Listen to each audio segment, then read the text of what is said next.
네.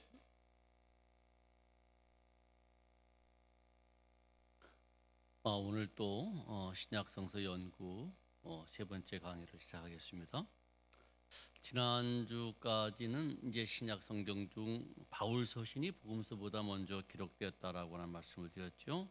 그리고 왜 예수님에 대한 기록이 없다가 이제 기록되었는지에 대하여서도 말씀을 드렸고요. 특별히 초대교회 공동신앙은 역사적 예수가 아니라 믿음의 그리스도였다라고 하는 것. 그리고 믿음의 그리스도는 예수님의 죽음과 부활에 초점이 맞춰져 있었다라고 하는 것에 대하여서 말씀을 드렸어요.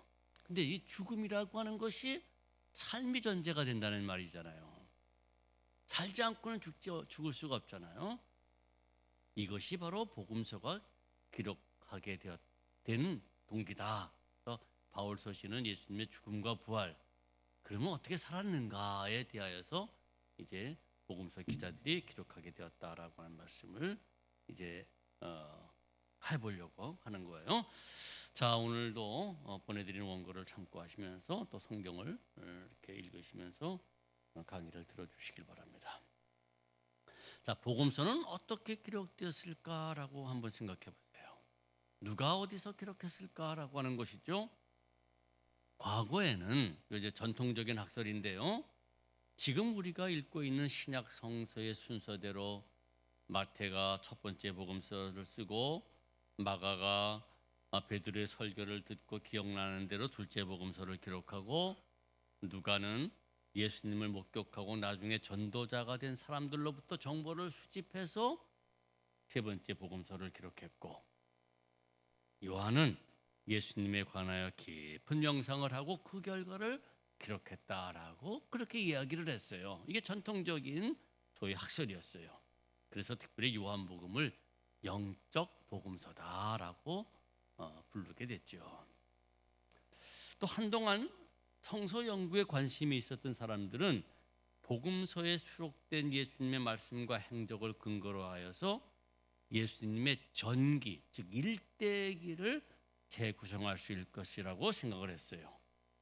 그리하여서 예수님의 일생에 대한 연속적인 전기적 이야기를 쓰는데 필요한 자료들을 이 복음서에서 뽑아내려고 했던 것이죠. 그러나 복음서에는요, 예수님의 일대기 기록에 필요하고 충분한 부분들이 빠져 있음을 우리는 쉽게 발견할 수가 있어요. 예를 들어 보십시다. 복음서에서는요, 예수님께서 12살 때 예루살렘 성전에 올라갔던 때가 기록되어 있어요. 이게 누가복음 2장 41절부터 52절이죠. 그다음에 공생애를 시작하실 때가 30세 정도예요. 근데 그 사이 기간에 대하여서는 아무런 기록이 없어요. 즉 한 20여 년 동안 예수님께서 어디서 무엇을 하고 생활했는지는 알 길이 없어요. 더욱 문제가 되는 것은요, 각 복음서마다 예수님의 말씀과 행적에 대한 기록이 차이점이 너무 난다는 거예요. 특히 요한복음에는요, 예수님의 행적에 대한 배열 순서가 나머지 세 복음서, 우리가 군간복음이라고 부르는 이 나머지 세 복음서와는 너무나 다르죠. 예를 들어서 군간복음에서는요, 예수님의 성전 정화가 언제입니까? 예수님의 생애 마지막 때예요. 그러나 요한복음은 어떻죠? 요한복음은 공생애가 시작하시고 얼마 되지 않아 6월절에 예루살렘에 올라가셔서 성전 정화부터 시작하시는 거예요. 요한복음 2장 13절부터 22절까지잖아요. 그러니까 예수님의 공생애가 3년이다라고 이야기하는 것도 요한복음에 의하여서예요. 6월절 3번 올라가셨기 때문에 적어도 한 3년은 되겠다라고 이야기를 하는 것이지 공간복음에서는 그런 얘기가 기록되어 있지 않아요. 자, 이와 같은 문제는 복음서가 예수님과 관련된 역사적 사실을 정확히 기록하고 알리려는 목적으로 기록된 책이 아니기 때문에 발생하는 거예요. 즉 복음서는 예수님의 전기가 아니라는 거예요. 오직 예수 그리스도에 관한 신앙을 전파하기 위하여 기록한 일종의 설교요, 신앙 고백서요. 전도문서이기 때문이죠. 예수라고 하는 한 사람의 전기를 싫어했다면 굳이 4개가 필요 없을 거예요. 가장 온전하고 정확한 것 하나면 좋겠을 것이죠. 그러나 전기가 아니라 설교요, 신앙 고백서이기 때문에 여러 개가 포함된 것이죠. 기독교 신앙을 위하여 너무나 중요한 예수님의 생애나 교훈, 그리고 그분의 인격과 활동을 좀 더 폭넓게 그리고 깊이 전파하기 위하여 4사람이 서로 다른 신앙적 증거와 다른 형태의 설교가 필요했던 거예요. 그래서 4권의 복음서가 있게 되는 것이죠. 복음서는요, 예수님의 말씀과 행적을 기록했음에도 불구하고 지극히 일부만 기록한 거예요. 요한복음 21장 마지막 절 25절을 한번 보세요. 이렇게 되어 있어요. 요한복음 21장 25절, 예수께서 행하신 일이 이 외에도 많으니 만일 낱낱이 기록된다면 이 세상이라도 그 기록된 책을 두기에 부족할 줄 아노라. 일부분이에요. 전부가 아니란 얘기죠. 또한 일부분의 기록 내용이 서로 연결되었다 할지라도 실제 역사적 순서에 맞게 연결된 것이 아니에요. 즉 복음서 저자가 그네들이 가지고 있는 자료들을 그렇게 연결했던 거예요. 그래서 저자들마다 서로 다른 순서로 배열을 했어요. 한번 예를 들어 보십시다. 여러분들, 예수님이 일으킨 첫 번째 기적이 뭡니까? 기적 사건이 뭡니까? 뭐라고 대답하십니까? 많은 분들이 가나의 혼인 잔치에서 물로 포도주 만든 사건입니다라고 대답할 거죠. 예, 옳은 대답이에요. 요한복음 2장 11절 보면은요, 예수께서 이 첫 표적을 갈릴리 가나에서 행하여 그의 영광을 나타내심에 제자들이 그를 믿으니라라고 되어 있어요. 첫 표적라고 되어 있어요. 그러나 이 대답은 요한복음에 국한될 때는 옳은 것이죠. 마태복음은 어떻습니까? 문둥병자를 고친 사건이에요. 마가복음과 누가복음은 어떻습니까? 더러운 귀신 들린 사람을 고치는 사건이죠. 요한복음에만 가나의 혼인잔치에서 물로 포도주 만든 거예요. 그렇지만 마태복음에서는 문둥병자를 고친 사건, 마가복음과 누가복음에서는 더러운 귀신 들린 사람을 고친 사건이다라고 하는 거예요. 한 가지 예를 더 생각해 볼까요? 예수님의 출생에 관한 보도는 마태복음과 누가복음에만 기록되어 있죠. 그러나 이 두 복음서의 기록도 서로 달라요. 마태복음에는 주의 천사가 마리아와 정혼한 요셉에게 나타나서 야, 마리아 데려오기를 무서워하지 마라. 그리고 그에게 잉태된 자는 성령으로 된 것이야. 그렇게 되어 있어요. 그리고 예수님이 태어났을 때 동방에서 박사들이 베들레헴까지 찾아와서 아기 예수님께 예물을 드리잖아요. 그러나 누가복음은 어떻습니까? 주의 사자가 요셉에게 나타난 것이 아니에요. 마리아에게 나타났어요. 그리고 예수님의 출생했을 때 동방 박사들이 찾아오지도 않았어요. 예물도 받지 않았어요. 오히려 아기 예수님은 짐승의 먹이통에 강보에 쌓여 누워 있었고, 그를 방문한 사람은 동방 박사가 아니라 밤중에 밖에서 양떼를 지키던 목자들이었죠. 어느 게 맞느냐라고 묻는다면은 둘 다 맞아요. 왜냐하면은 복음서 기자들이 전하려고 하는 의도가 다르기 때문에 다른 자료를 사용해서 이렇게 배열을 했기 때문이죠. 이렇게 복음서들은요, 객관적 역사 사실을 발생한 시간에 따라서 또는 사건마다 정확하게 알리려는 목적으로 기록한 것이 아니다라고 하는 것이에요. 자, 이 복음서에는 예수님의 말씀과 행적, 이 두 가지가 기록되어 있어요. 그리고 이 말씀과 행적은 뗄래야 뗄 수 없는 불가분의 관계에 있죠. 근데 예수님의 말씀 중에서 가장 중요한 것은 바로 복음이라고 하는 단어로 취약돼요. 복음, 헬라어로 유앙겔리온이라고 하는 말인데요, 기쁜 소식, 굿뉴스다라고 하는 거예요. 이 복음이라고 하는 말은 일반적으로 전쟁에서 이긴 승전보나 또 고대 왕들의 출생을 알리는 소식을 의미했죠. 우리가 중간 시대 때 공부했습니다마는 아테네가 군사력의 열세에도 불구하고 마라톤에서 치른 페르시아의 전쟁에서 승리하여서 무명의 용사가 40여 킬로를 달려와 전했던 그 소식, 이겼다, 우린 노예가 되지 않는다, 이 소식이 유앙겔리온이에요. 또 터키 프리엔에서 출토된 비문에 보면은 로마 황제의 출생 소식이 있는데 그것이 또한 유앙겔리온이에요. 그러나 신약 성서에서 말하는 복음은 이와 같은希腊 로마 문화와의 의미와는 다르죠. 앞으로 베델 성서 신약편을 공부하면서 좀 더 자세한 말씀을 드릴 기회가 있겠습니다마는 신약 성서를 통하여 확인할 수 있는 복음은 바울이 전한 복음과 예수님이 전한 복음의 개념에 큰 차이가 있어요. 바울이 전한 복음, 예수님이 전한 복음, 이 개념의 차이가 있어요. 먼저 말씀드릴 수 있는 것은요, 복음서는요, 때가 찼고 하나님 나라가 가까웠으니 회개하고 복음을 믿으라고 하는 예수님의 말씀과 행적을 전해요. 그렇지만 바울은 하나님 나라가 가까웠다라고 하는 그 예수가 그리스도라고 하는 사실을 전해요. 이건 엄청난 큰 차이예요. 복음서는 때가 찼고 하나님 나라가 가까웠다라고 얘기를 하는 그 예수님의 말씀과 행적을 전하지만은 바울은 그렇게 이야기하는 예수가 그리스도라고 하는 사실을 전해요. 엄청난 차이예요. 이것처럼 바울이 전한 복음과 예수님이 전한 복음은 개념이 달라요. 우선 바울이 전한 복음은 간략하게 말씀드려서 앞서 말씀드렸습니다마는 예수 그리스도 안에서 역사하시는 하나님의 구원 사업에 관한 메시지예요.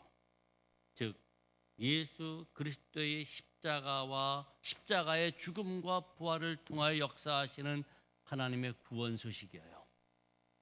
이게 바울이 전한 복음의 내용이에요. 그러나 복음서의 복음은 예수께서 하신 말씀과 행적으로 나타내신 하나님 나라의 도래, 하나님 나라가 임했다라고 하는 그 사실 자체예요. 이게 기쁜 소식이에요. 그러므로 바울의 복음이 예수 그리스도의 십자가의 죽음과 부활에 초점이 맞춰져 있다면 복음서의 복음은 예수님의 삶에 초점이 맞춰져 있어요. 다시 강조합니다. 바울의 복음이 예수 그리스도의 십자가의 죽음과 부활에 초점이 맞춰져 있다면 복음서의 복음은 예수님의 삶에 초점이 맞춰져 있다. 마가복음 1장 14절부터 15절 굉장히 중요한 말씀이죠. 한번 읽어볼게요. 요한이 잡힌 후 예수께서 갈릴리에 오셔서 하나님의 복음을 전파하여 이르시되 때가 찼고 하나님 나라가 가까웠으니 회개하고 복음을 믿으라. 그래서 하나님의 나라 바실레이아 투 네우라고 하는 요 가까이 왔다라고 하는 것이 이게 바로 복음이에요. 이게 하나님의 복음이에요. 하나님 나라가 가까이 왔다라고 하는 이 사실이 복음이에요.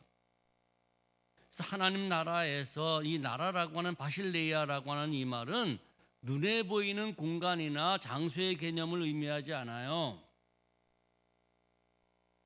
불행하게도 마태복음에서는 이 하나님 나라라고 하는 말을 하늘나라로 변경해서 기록되어 있죠. 왜냐하면 마태복음은 유대인들에게 쓴 책이에요. 그런데 유대인들은 하나님이라고 하는 말을 들먹거리질 않아요. 불경스럽게. 그래서 하늘나라로 바꿨어요. 그래서 천당, 천국이라고 하는 말이 탄생됐는데 원래는 하나님 나라, 바실레이아 투 네우라고 하는 하나님 나라라고 하는 말이에요. 그런데 이 나라라고 하는 이 바실레이아라고 하는 말이 어떤 장소, 공간이 아니라는 말이에요. 저 우주 어떤 어디에 있는 그런 데가 아니라는 얘기예요. 또는 통치, 다스림이라고 하는 행위의 개념 또는 관계의 개념이에요. 그러므로 하나님 나라라고 하는 말은 하나님의 통치, 하나님의 다스림으로 번역되거나 이해해야 돼요. 가까이 왔다라고 하는 말, 먼저 강의 때도 말씀드렸습니다. 에키겐이라고 하는 말은 굉장히 번역하기 어려운데요. 영어로 already, 이미, 그렇지만 not yet, 아직 아니야. 즉 이미 하나님 나라는 왔지만 또 지금 오고 있는 중이야라고 하는 의미예요. 아직 완성되지 않았어라고 하는 얘기죠. 다시 말씀드린다면 하나님의 통치가 이미 시작되었으며 실현되고 있는 과정 중이라고 하는 얘기죠. 이 하나님의 다스림, 좀 더 우리가 교재 공부할 때 좀 아주 자세하게 말씀드리겠습니다. 이 하나님의 다스림은요, 새로운 통치 질서인데 이 하나님의 통치가 이미 역사 속에 사람들 가운데 진입했다는 거죠. 하나님의 왕대심, 하나님의 다스리심이 시작되었다라고 하는 거예요.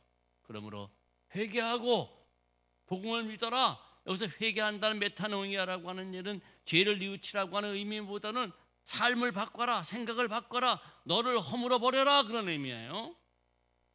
그리고는 이 복음을 받아들여라, 하나님의 통치를 받아들여라라고 하는 것. 이게 예수님이 전한 복음의 핵심이에요. 예수님은 이 복음, 이 기쁜 소식을 말씀으로만이 아니라 그의 행적을 통하여 선포하셨죠. 예수님의 말씀과 행적은 둘이 아니라 동전의 양면과 같아요. 즉 말씀으로 가르친 것을 행적으로 나타내신 것이죠. 마가복음에 기록된 예수님의 첫 번째 사역인 가버나움의 하루라고 하는 말씀, 즉 마가복음 1장 21절부터 34절 이 말씀과 또 누가복음에 기록된 예수님의 첫 번째 설교 누가복음 4장 16절부터 21절이에요. 이거를 통해서 확인할 수가 있어요. 먼저 가버나움의 하루라고 하는 마가복음 1장 21절부터 34절 간단하게 이런 내용이죠. 예수님의 첫 번째 사역은 안식일에 회당에 들어가 가르치신 거예요. 근데 그곳에 마침 더러운 귀신 들린 사람이 있었어요. 그 사람이 나사렛 예수여, 우리와 당신과 무슨 상관이 있습니까? 왜 우리를 멸하러 왔습니까? 나는 당신이 누구인지 압니다라고 대드니까 예수님이 잠잠하라, 그리고 나오라, 꾸짖어 고쳐졌잖아요. 그리고는 회당에서 나오셔서는 시몬의 장모의 열병도 고쳐졌어요. 또 해질 때에 기다렸던 사람들이 몰려왔어요. 병자들과 귀신들을, 사람들을 들고 왔을 때 모두 다 깨끗하게 고쳐졌어요. 이게 예수님이 첫 번째 행하신 그 일이에요. 가버나움의 하루라고 불리는 얘기예요. 자, 누가복음 4장 16절 이하에 있는 예수님의 첫 번째 설교를 한번 보십시다. 예수님의 첫 번째 설교에서 이사야 61장 1절 이하를 읽으셨어요. 그 내용이 이렇습니다. 주의 성령이 내게 임하셨으니 이는 가난한 자에게 복음을 전하게 하시려고 내게 기름을 부으시고 나를 보내사 포로된 자에게 자유를, 눈먼 자에게 다시 보게 함을 전파하며 눌린 자를 자유케 하고 주의 은혜의 해를 전파하게 하려 하심이라. 본문을 읽으셨어요? 그리고는 설교를 하세요. 뭡니까? 이 글이 오늘 너희 귀에 응하였느니라. 본문은 길고 설교는 한마디로 딱 하고 끝나시게 되죠. 어쨌든 이 두 말씀은 예수님의 행적을 한눈에 보게 하는 아주 축약된 내용들이에요. 즉 예수님의 행적은 뭐냐? 병든 자, 더러운 자를, 귀신 들린 자를 고쳐줬죠. 죄인들에게 죄가 없다고 선포하시고 가난한 사람들, 소외된 사람들과 함께 어울리며 먹고 마셨어요. 특별히 사람들을 얽매매었던 율법에서 자유롭게 하셨죠. 이런 예수님의 말씀과 행적이 하나님의 다스리심이 구체적으로 나타난 현상이에요. 그리고 그것이 바로 복음, 이완겔리온, 기쁜 소식이다라고 하는 거예요. 그러니까 예수님의 생애 전체가 바로 하나님의 나라가 임한 구체적인 모습이고 그게 바로 복음이다라고 하는 거예요. 여러분, 그러나 제자들은 예수님의 생전에 그분의 말씀과 행적을 제대로 이해하지 못했어요. 제대로 이해했다면은 예수님을 십자가에 넘기지도 않았을 것이고 도망가지도 않고 십자가까지 따라갔을 거예요. 근데 제대로 이해하지 못하고 다 도망가 버렸죠. 대표적인 예를 알아볼까요? 자, 예수님께서 떡 5개와 물고기 2마리로 5,000명을 먹이신 후 제자들을 바다 건너편으로 홀로 보내시고는 홀로 기도하시잖아요. 근데 제자들이 물결에 거스리는 물결에 힘들어할 때 제자들을 향하여 무리를 걸어오셔요. 제자들이 굉장히 놀랐죠. 마가복음 6장 52절에는요 그 이유를 이렇게 밝혀요. 그들이 그 떡 드시던 일을 깨닫지 못하고 도리어 그 마음에 둔하여 졌음이라. 다시 말씀드려서 떡 5개와 물고기 2마리 사건의 의미를 제대로 이해하지 못했기 때문이라는 얘기죠. 단순하게 눈에 보이는 기적적인 현상으로만 봤지 그 사건에 주는 의미를 제대로 이해하지 못했기 때문이었다 얘기죠. 또 예수께서는 떡 7개와 생선 2마리로 4,000명을 먹이신 후에 제자들이 예수님과 함께 배를 타고 달마누아 지방으로 가셨죠. 그럴 때 제자들이 떡 가져오기를 잊었다고 야, 떡 배에 1개밖에 없다라고 얘기를 해요. 이때 예수께서는 제자들에게 삼가 바리새인들의 누룩과 헤롯의 누룩을 주의하라고 경고하시죠. 근데 예수님의 경고에 제자들이 서로 수근수근거려요. 야, 우리가 떡이 없기 때문이야 저런 말씀을 하시잖아 라고 얘기를 해요. 그때 예수께서는 너희가 어찌 떡이 없음으로 수근거리느냐, 아직도 알지 못하며 깨닫지 못하느냐, 너희 마음이 둔하냐, 너희의 눈이 있어도 보지 못하며 귀가 있어도 듣지 못하느냐, 또 기억하지 못하느냐라고 마가복음 8장 14절부터 21절에서 말씀해요.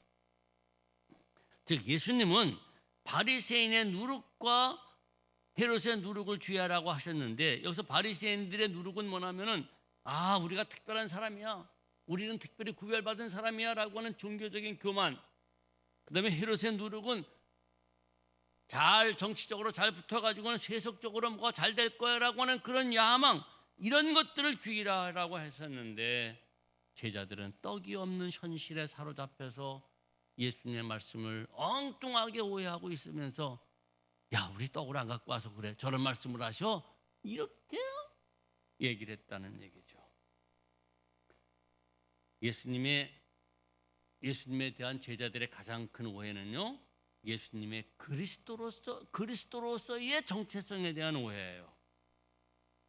지난주 사순절 둘째 주일 복음서 말씀이었던 마가복음 8장 27절 이하에 보면은 예수님께서 가이사라 빌립보 지방에서 세상 사람들이 나를 누구라 하느냐, 야, 세상 사람들이 누구라 하든지 간에 도대체 너희들은 나를 누구라 하느냐라고 하는 질문에 베드로가 주는 그리스도십니다라고 고백을 하죠. 그러나 이 고백에 예수님께서는 인자가 많은 고난을 받고 장로들과 대제사장들과 서기관들에게 버림받아 죽임을 당하고 사흘 만에 살아나야 할 것을 비로소 드러내놓고 가르칠 때에 베드로가 뭐랍니까? 안 된다고. 그때 예수님께서는 사탄아 내 뒤로 물러가라, 네가 하나님의 일을 생각하지 않고 사람의 일을 생각하는 도라고 꾸짖으세요. 여기 헬라어로 보면 에피티마오라고 하는 말이 3번 반복이 돼요. 베드로가 주는 그리스도십니다라고 얘기를 할 때에 너 누구에게도 말하지 마라, 다시는 그런 소리 하지 마라 라고 침묵을 강요해요. 그때 에피티마오, 떠들지 마라. 그리고 예수님이 죽으신다라고 얘기할 때 베드로가 붙들고 항변하죠. 이때도 에피티마오예요. 그리고 사탄아 내 뒤로 물러가라 라고 꾸짖었을 때에도 에피티마오라고 하는 동일한 단어예요. 3번 나와요. 그러니까 베드로가 주는 그리스도시오 라고 얘기할 때 너 그런 얘기하면 안 돼, 그런 얘기죠. 또 예수님이 십자가에 죽으신다고 할 때 베드로가 예수님을 꾸짖어요. 또 예수님이 베드로에게 사탄아 물러가라 라고 꾸짖어요. 3번 반복이 돼요. 왜? 베드로가 주는 그리스도시오라고 하는 고백은 오해된 고백이기 때문이에요. 잘못된 고백이기 때문이에요. 입술로 그렇게 고백하다가는 사탄도 될 수 있다라고 하는 얘기죠. 어쨌든 누가복음은요, 이러한 제자들의 오해를 이렇게 증언해요. 누가복음 18장 34절에 보면요, 제자들이 이것을 하나도 깨닫지 못하였으니 그 말씀이 감추었으므로 그들이 그 이르신 바를 알지 못하였더라. 여러분, 예수님의 말씀과 행적을 이해하게 된 때는 언제냐 하면은 예수님의 부활 이후에나 가능했어요. 즉 부활하신 그리스도를 만나고 성령의 선물로 받고서야 비로소 예수님의 생전에 선포하시고 행하시던 그 말씀과 행적의 깊은 뜻을 이해하기 시작했다는 거예요. 이와 같은 사실은 예수님의 고별사라고 이야기할 수 있는 요한복음 14장부터 16장에 아주 분명히 나타나는데, 대표적인 두 구절만 제가 시간 관계상 읽어드리겠습니다. 먼저 요한복음 14장 25절부터 26절이에요. 내가 아직 너희와 함께 있어서 이 말을 너희에게 하였거니와 보혜사 곧 하나님께 아버지께서 내 이름으로 보내실 성령, 그가 너희에게 모든 것을 가르치시고 내가 너희에게 말한 모든 것을 생각나게 하리라. 또 요한복음 16장 12절부터 13절은요, 내가 아직도 너희에게 이를 것이 많으나 지금은 너희가 감당하지 못하리라. 그러나 진리의 성령이 오시면 그가 너희를 모든 진리 가운데로 인도하시리니 그가 스스로 말하지 않고 오직 들은 것을 말하며 장래일을 너희에게 알리시리라. 부활 이후에 성령을 선물로 받은 다음에 비로소 예수님의 말씀과 행적을 제자들이 바로 이해하게 되죠. 이렇듯 제자들은 예수 부활 이후 성령을 선물로 받고 비로소 생전의 예수님의 말씀과 행적에 대한 바른 이해를 할 수 있게 돼요. 이리하여 제자들은 성령의 인도하시는 가운데 부활의 빛 아래서, 즉 부활의 상황 아래서 예수님의 말씀을 전하죠. 그리고 이들은 예수님의 생전에 함께했던 제자들을 포함해서 이들에게 구전으로 예수님의 말씀과 행적을 전해준 속제자들이었을 거예요. 이들은 예수님의 말씀과 행적을 부활의 빛 아래서 전했다라고 하는 것은요, 예수님의 말씀과 행적을 왜곡했다는 말이 아니에요. 부활 전에 명백하게 알아듣지 못했던 일들을 이제 부활이라고 하는 신앙의 체험을 통하여 새롭게 알아듣고 교회의 상황에 비추어서 새롭게 표현하며 설교했다라고 하는 의미하여 바뀌어졌다는 것이 아니라 체험한 것을 신앙 고백으로 이제는 다른 말로 표현했다는 거예요. 여러분, 예수께서는요, 구체적인 역사적 상황에서 활동하시고 가르치시죠. 구체적인 역사 상황이에요. 그게 전제되는 거예요. 그런데 그 상황은 언제나 변화되지 않는 것이 아니죠. 시대가 바뀌면서 상황도 바뀌어요. 그리고 신앙 공동체인 교회의 문제와 관심사도 늘 똑같을 수가 없어요. 이로써 제자들은 예수님의 말씀과 행적을 상황에 따라 재해석하는 거예요. 예를 들어 볼까요? 마태복음 5장 48절에는요, 그러므로 하늘에 계신 너희 아버지의 온전하심과 같이 너희도 온전하라라고 되어 있어요. 근데 같은 말씀인 누가복음 6장 36절에는요, 너희 아버지의 자비로우심 같이 너희도 자비로운 자가 되라라고 바뀌어져 있어요. 이 두 말씀의 핵심은 하나님을 본받으라라고 하는 말이에요. 그렇지만 마태는 하나님의 온전하심을 강조했고 누가는 하나님의 자비로움을 강조해요. 이렇게 바뀌어진다라고 하는 말이에요. 이렇게 예수님의 말씀과 행적은요, 예수님 생전의 상황, 살아있을 때 그 상황, 그리고 초대교회 제자들이 선포하던 그 상황, 이거를 지나서 복음서 기자들이 복음서를 기록하던 그 상황에 이르게 돼요. 예수님의 상황, 제자들이 선포하던 상황, 그 다음에 복음서를 기록하던 상황, 세 단계를 거쳐요. 그러므로 우리가 현재 소유하고 있는 이 복음서는요, 적어도 예수님의 시대를 거쳐서 구전되어 내려오고 말씀을 선포하던 제자들이 선포하던 그 시대를 거친 다음에서야 기록돼요. 그리고 복음서 기자들은 제자들의 입에서 입으로 전해 내려온 예수님의 말씀과 행적을 기록하던 그 시대 상황에 비추어서 복음서를 기록하는 거죠. 이해가 되시죠? 예수님은 단 한 줄도 글을 남기지 아니하셨어요. 그리고 예수님 생전의 제자들 역시 예수님에 대한 어떤 기록도 남기지 않았죠. 그러는 가운데 예수님의 말씀과 행적은 입에서 입으로 구전되어 내려왔어요. 초대교회 제자들, 이 속죄자들까지예요. 이들은 그들이 설교할 때 예수님의 같은 규제의 말씀이나 비슷한 행적들을 추집하여 한데 묶어요. 대표적인 것이 산상수훈, 그다음에 하나님 나라 비유, 그다음에 예수님의 순환 이야기, 이런 것들이 하나님께 모아진 거예요. 그리고 최종 복음서 기자들이 그런 단편 전승들과 자신들이 수집한 자료들을 모아서 당시 상황에 맞게, 즉 자신들이 전하려고 하는 의도에 맞게 자료들을 선택하고요, 배열하고요, 종합하기도 하고요, 설명도 하면서 한 편의 복음서를 기록하게 되는 거죠. 나중에 말씀드리겠지만 이걸 네자료설, 사자료설 뭐 등등으로 얘기를 합니다. 그러므로 오늘날 학자들은 복음서가 기록되기까지 세 단계의 역사적 상황을 거쳤음을 이해해야 할 것을 강조하죠. 첫째 단계, 바로 예수님의 역사적 상황이에요. 복음서는 예수님의 공생의 3년, 주 한 30년부터 33년간의 예수님의 역사적 활동을 반영한 것이다 얘기죠. 두 번째 단계는 뭡니까? 그 예수님의 본래 말씀과 행적들이 제자들과 속제자들에 의하여 입으로 설교되어지던 구전시대예요. 이 시대는 예수님의 부활 승천 이후 복음서가 기록되기 전까지를 말해요. 이 시기에는 예수님의 본래 말씀과 행적이 초대교회의 상황에 따라 조금씩 변화되고 재해석됐어요. 그리고 세 번째 단계, 마지막 단계는 복음서 기자들이 복음서를 기록하면서 전승 자료들을 통하여 자신들의 개인적인 신학적 관심을 표시하게 되죠. 그리고 이것이 바로 오늘날 우리가 갖고 있는 복음서의 역사적 상황이에요.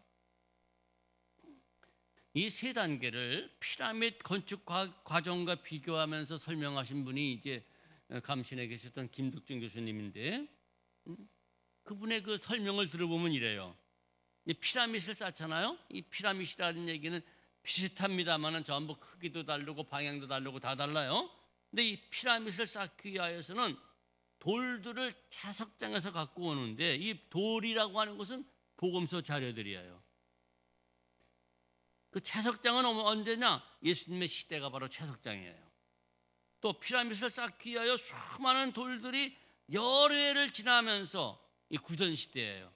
또 여러 석공들에 의해서 깎이고 다듬어지죠. 이 구전에서 전달하는 사람들이에요.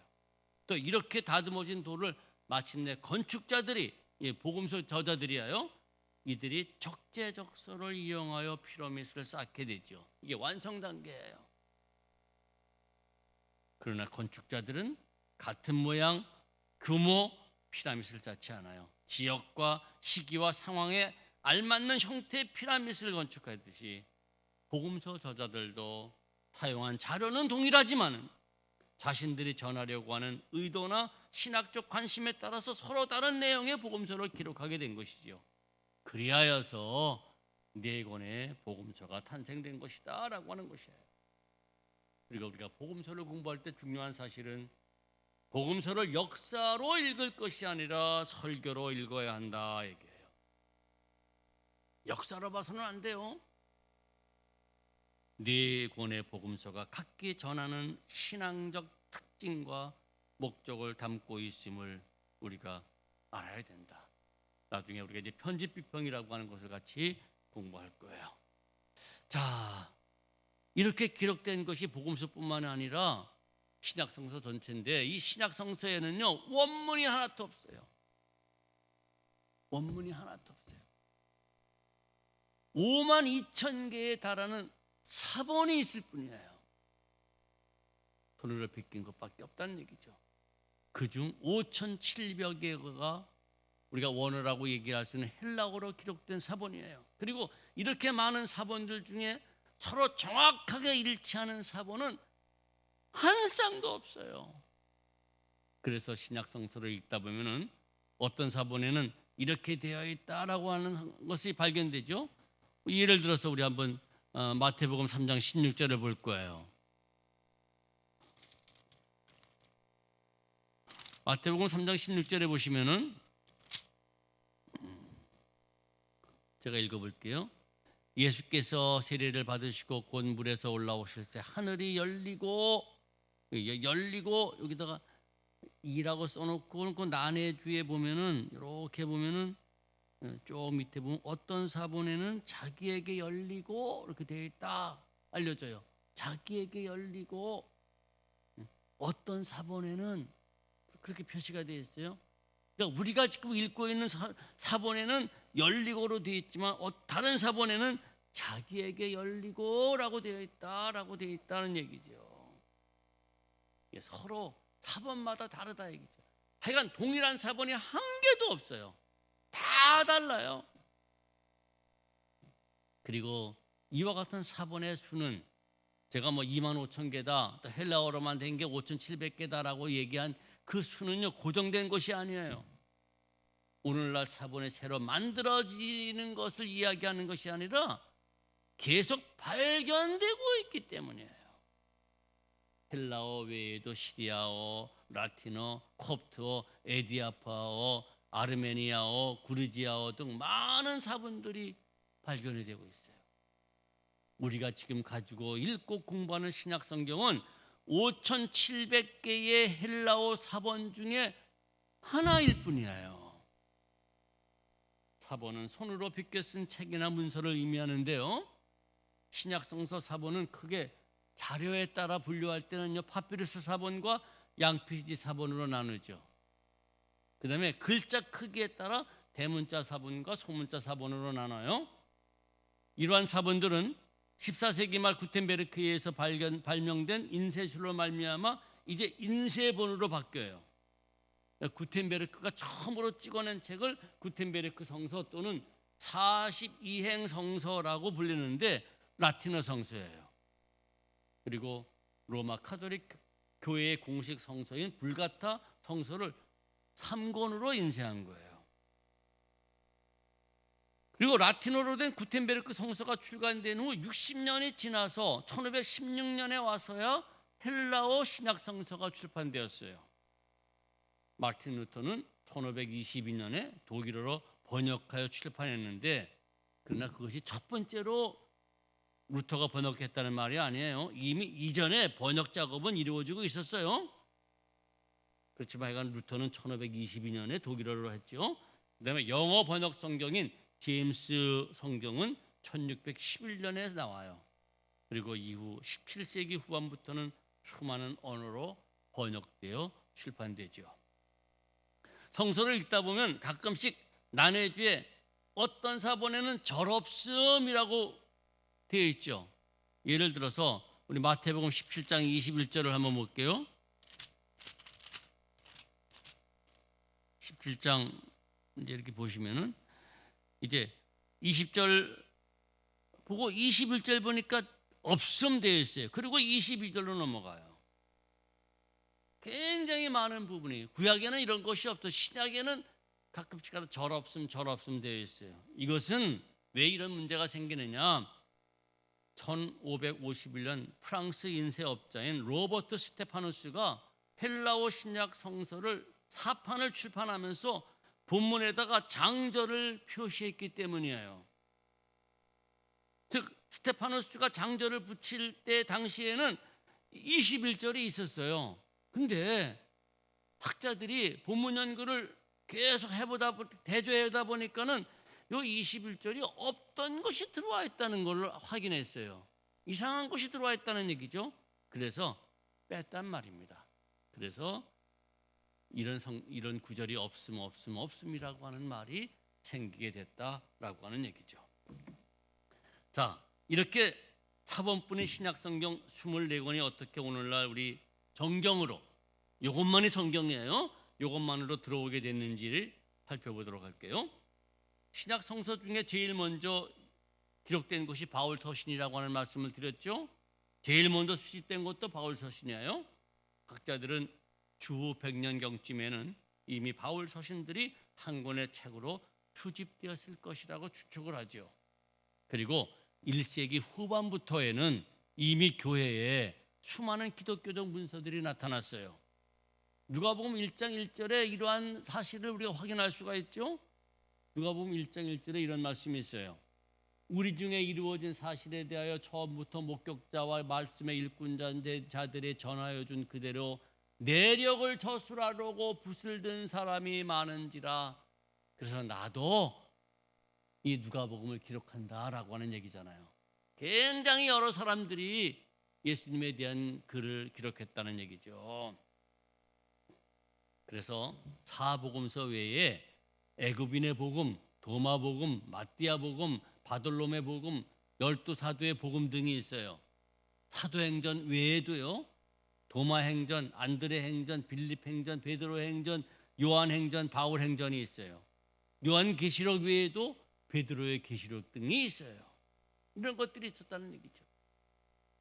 이렇게 많은 문서들이 기독교 신앙에 또 생활에 유익을 주기도 했지만 한편 기독교 신앙을 위협하는 것들이 굉장히 많았어요. 이상한 것들이 많았잖아요. 그러다가 이즈움 주후 140년경쯤에 영지주의자인 마르시온이라고 하는 사람이 나타나서 처음으로 기독교 문서들 가운데 이것이 정경이다, 이것만이 우리가 가장 중요한 것으로서 신앙의 척도로서 읽어야 되겠다라고 하는 정경 작업을 시도해요. 이 마르시온이라고 하는 사람이 최초의 이단자예요. 이는 철저한 이원론자로서 하나님은 완전한 영이시기 때문에 영혼은 선하고 물질은 악한 것으로 여기죠. 또한 하나님은 사랑이시기 때문에 심판을 많이 다루는 구약을 정경에서 완전히 제외시켰어요. 누가복음을 상당한 수정을 가해서 정경을 포함시키면서 마태, 마가, 요한은 구약적 색채가 짙다고 해서 정경에서 제외시켰어요. 그리고 사도행전, 바울의 10개 서신, 곧 갈라디아서, 고린도전서, 로마서, 데살로니가전서, 라오디게아서, 예배소서를 그 사람은 라오디게서라고 불렀어요. 그리고 골로새서, 빌립보서, 빌레몬서를 정경으로 이것만 딱 인정했죠. 이 마르시온이라고 하는 사람은 특별히 바울을 교회의 최고 지도자로서 인정하면서 우상화시켰어요. 우상처럼 예배했어요. 바울은 천당에서 그리스도의 우편에 앉아 있고 바울이 곧 예수님께서 약속한 보혜사라고 주장하죠. 이렇게 마르시온이라고 하는 한 개인의 정경 작업으로 교회의 혼란을 야기하자, 야, 이거 안 되겠다. 교회는 몇 가지 기준을 정해서 정경 작업을 시작해요. 몇 가지 기준. 첫 번째로 사도성이에요. 즉 과연 이 책이 사도들에 의하여 기록된 책인가라고 하는 그 권위에 대한 문제예요. 두 번째 보편성이에요. 즉 여러 교회에서 이 글들이 보편적으로 인정받느냐, 그리고 공중 예배에서 인용되느냐라고 하는 거예요. 세 번째로는 내용의 충실성과 영감성이에요. 즉 이 책의 내용이 정경의 위치에 오를 만큼 충실한 거냐, 또 영감으로 기록된 증거가 있느냐 등등이죠. 그러나 이와 같은 기준이 있음에도 불구하고 교회들의 판단과 결정이 일치하지 않아요. 그래서 좀 더 시간이 필요하게 되죠. 그렇지만 대체로 2세기 말 경우에는 오늘날 우리가 가지고 있었던 거의 같은 책들이 교회에서 정경으로 인정되어졌을 것이다라고 봐요. 그중 오리겐이라고 하는 사람, 주후 254년에 사망하시는 분이 정경 작업에 관심을 갖고 교회의 모든 책들을 세 가지로 분류해요. 첫 번째로 호모레고메나, 즉 정경으로 보편적으로 인정받는 책으로는 네복음서, 그리고 바울의 것으로 인정되는 13권의 서실, 또 베드로전서, 요한일서, 사도행전, 계시록, 요거를 호모레고메나, 요거는 정경으로 인정할 만하다. 그 다음에 안티레고메나, 즉 교회에서 다소 반대받는 책, 히브리서, 베드로후서, 요한 2, 3서, 야고보서, 유다서. 그 다음에 노타, 이거는 아니야, 이건 가짜야 라고 완전히 버리는 것. 바울행전, 헤르마스 목자, 베드로계시록, 바나바서, 디다케, 이렇게 셋으로 분류하면서 정경 작업이 거의 가까워지죠. 이후 유세비우스, 270년부터 340년경 사람이에요. 나름대로 정경으로 인정된 책을 조사하며 발표하게 되죠. 그는 오리겐, 앞에 세 가지로 분류했던 오리겐의 분류를 거의 수용을 해요. 이때에도 교회는 오늘날 27권의 책의 대부분 정경으로 인정하고 있었어요. 그 후 예루살렘 교회 감독인 키릴이라고 하는 사람이 처음 교회에 입교하려고 하는 사람들에게 강의할 목록을 만들면서 27권 중 계시록만을 제외한 26권을 정경으로 소개하게 되죠. 이후에 363년 라오디게아 종교회의에서는 26권을 정경으로 인정하고 367년 애굽의 알렉산드리아의 아다나시우스라고 하는 사람이 교구 안에 있는 여러 교회에 부활절 서신을 보내면서 계시록을 포함해서 27권을 정경으로 추천을 해요.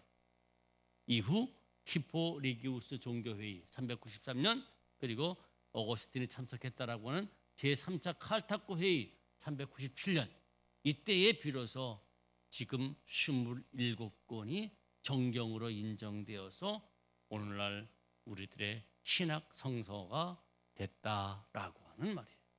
지금까지가 이 복음서와 신약 성서가 어떻게 우리에게 들어와 있는지에 대해서 말씀을 드렸습니다. 이렇게 성경은요, 신약 성경은 오랜 세월 동안 사람들에 의하여 전해지고 기록된 책이에요. 그렇다고 이 27권의 책이 사람들의 책이라고 하는 말이 아니죠. 성령의 인도하심과 간섭하심, 역사하심, 매 순간 사람들에게 함께 하셔서 오늘날 우리들의 신앙 규범의 책이 된 것이라는 말이에요. 그리고 우리는 이 책을 통하여 예수님이 어떠한 분이며 어떻게 사셨으며 어떻게 하나님의 영광을 돌리셨는지를 공부하게 되죠. 그리하고 우리 모두는 역사적 예수가 다름 아니라 하나님의 아들 우리 주 예수 그리스도시구나라고 하는 고백을 하게 될 거예요. 또한 우리는 이 성선을 통하여 우리들이 신앙생활을 하면서 겪게 되는 많은 신앙의 문제들의 해답을 찾게 될 것이고, 성령의 인도하신 가운데 우리들의 신앙이 성숙되어지며 주님 만나는 그날까지 이 세상에서 그리스도인으로서 살게 될 겁니다. 이제 같이 기도하면서 함께 우리 신약 공부를 해나갈 거예요.